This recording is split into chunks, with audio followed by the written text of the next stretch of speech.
السلام علیکم ورحمۃ اللہ وبرکاتہ۔ سامعین محترم، بازار سے یا کسی دکان سے اگر کوئی چیز خریدنی ہو تو اس وقت گواہوں کی ضرورت نہیں ہوتی، بغیر گواہوں کے وہ چیز خریدی جا سکتی ہے۔ جیسا کہ سنن نبی داؤد میں ایک روایت ہے، نبی اکرم صلی اللہ علیہ وسلم نے ایک یہودی آدمی سے ایک گھوڑا خریدا تو نبی علیہ الصلوۃ والسلام نے کوئی گواہ مقرر نہیں فرمایا۔ تو اس دیہاتی بندے نے تنازع شروع کر دیا تو نبی علیہ الصلوۃ والسلام کا ایک صحابی حضرت یمامہ رضی اللہ تعالی عنہ نے شہادت پیش کی تو نبی علیہ الصلوۃ والسلام نے اس وقت سے حضرت یمامہ رضی اللہ تعالی عنہ کی گواہی کو 2 آدمیوں کے برابر قرار دیا۔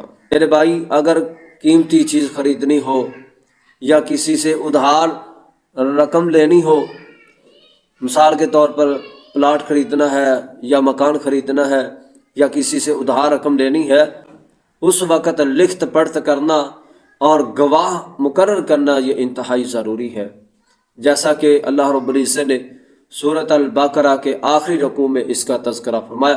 اللہ پاک ہمیں اس پر عمل کرنے کی توفیق عطا فرمائے۔